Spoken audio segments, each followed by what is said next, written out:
Hi, அஸ்ஸலாமு அலைக்கும்.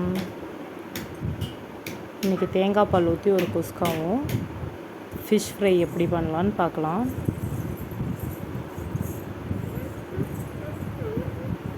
ஒரு கடாய் வச்சுக்கிட்டேன், தேவையான அளவுக்கு எண்ணெய் ஊற்றிக்கிட்டேன். அதோட உங்களுக்கு எண்ணெய் மட்டும் போதும்னா நிறுத்திக்கோங்க, இல்லைன்னா கொஞ்சம் நெய் ஊற்றிக்கோங்க. நான் இதில் நெய் சேர்க்குறேன். அப்புறம் ஒரு 4 பட்டை, 4 லவங்கம், ஒரு 2 ஏலக்காய் இதெல்லாம் போட்டு அப்படியே அதை நல்லா பொன்னிறமாக பொரிஞ்சு வந்ததுக்கப்புறம் தேவையான ஒரு 4 பெரிய சைஸ் வெங்காயம் வெட்டி வச்சுருக்கேன். அதோடவே பச்சை மிளகாவும் போட்டுக்கிட்டேன். அதை நல்லா ஒரு ஃப்ரை பண்ணிக்கலாம். நல்லா அந்த பொன்னிறமாக வர அளவுக்கு வதக்கி விட்டுக்கலாம். அது வதங்கின உடனே இஞ்சி பூண்டு பேஸ்ட்டு போடலாம். இஞ்சி பூண்டு பேஸ்ட்டு ஒரு 2 ஸ்பூன் போட்டிருக்கேன். அதையும் நல்லா வதக்கி விட்டுக்கலாம்.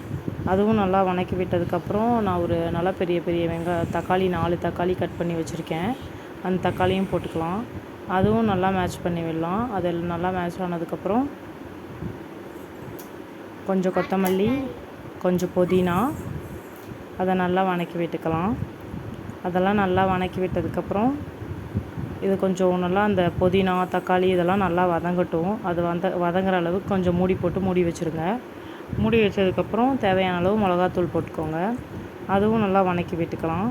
அப்புறம் நான் அந்த இஞ்சி பூண்டு கப்புலேயே ஒரு கப் அளவுக்கு தயிர் எடுத்திருக்கேன். அதையும் போட்டு நல்லா வதக்கி விட்டுக்கலாம்.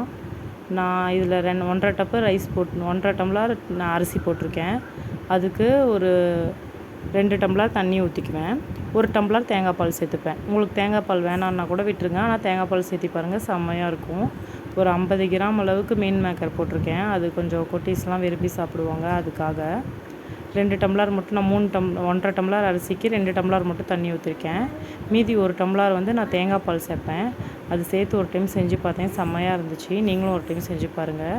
பாஸ்மதி ரைஸ் தான் எடுத்திருக்கேன்.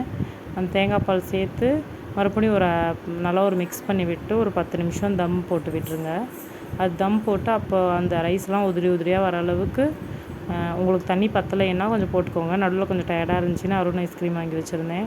அதை சாப்பிட்டுக்கிட்டே தம் போட்டு விட்டு வந்துட்டேன். அதுக்கப்புறம் நான் ஓப்பன் பண்ணி போய் பார்த்தேன். இப்போ பாருங்கள், உதிரியாக அவ்வளோ சூப்பராக வந்துருக்குங்க. அந்த தேங்காய் பால் தான் இதில் மெயினே. தேங்காய் பால் போட்டிருக்கறதுனால அந்த டேஸ்ட், அந்த ஃப்ளேவர் செம்மையாக வந்திருக்கு. அப்படியே சைடில் மீன் ஃப்ரையும் வச்சுட்டேன். இதுக்கு எதுவுமே போடல. இஞ்சி பூண்டு, மிளகாத்தூள், மஞ்சத்தூள், உப்பு, அவ்வளோதான். இது மட்டும் போட்டு மீன் பொரிச்சு பாருங்கள், செம்மையாக இருக்கும்.